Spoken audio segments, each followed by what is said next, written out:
दोस्तों, क्या आपको पता है कि रूस ने अमेरिका को अपना एक पूरा स्टेट बेच दिया था, वो भी सिर्फ 7.2 मिलियन यूएसडी में। हाँ, मैं बात कर रहा हूँ अलास्का की। ये कहानी है साल 1867 की, जब रूस ने अपनी अलास्का को अमेरिका को एक डील में बेचा। अगर इसे आज की वैल्यू में देखें तो यह सिर्फ 60 करोड़ रुपए होते हैं। सोचिए, इतने पैसों में तो आज के टाइम दिल्ली या मुंबई में एक बड़ा फ्लैट भी नहीं आता। पर सवाल यह है कि रूस ने इतनी बड़ी जमीन इतने कम दाम में क्यों बेची। इसके पीछे दो रीजन है। पहला, फाइनेंशियल प्रॉब्लम। अलास्का को मैनेज करने वाली रूसी कंपनी, रशियन अमेरिका कंपनी, बहुत लॉस में चल रही थी।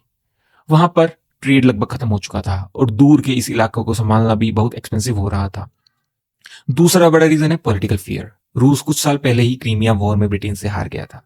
रूस को डर था कि फ्यूचर में ब्रिटेन, जो कनाडा को कंट्रोल करता था उस वक्त, कहीं अलास्का पर हमला करके उसकी जमीन छीन ना ले।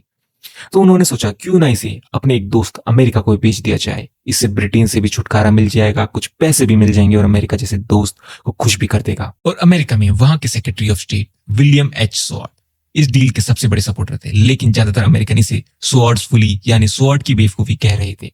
उन्हें लगा कि यह एक बेकार बर्फीला रेगिस्तान खरीदने जैसा है। पर हिस्ट्री का ट्विस्ट देखिए, इस डील के कुछ साल बाद अलास्का में सोना मिला और फिर तो क्या 20th सेंचुरी में वहां ह्यूज ऑयल रिजर्व भी मिले। तो दोस्तों, अगली बार जब आप अलास्का के बारे में सोचे तो याद रखना, यह सिर्फ एक बर्फीला रेगिस्तान नहीं, बल्कि इतिहास की सबसे बड़ी और बेस्ट रियल एस्टेट डील थी।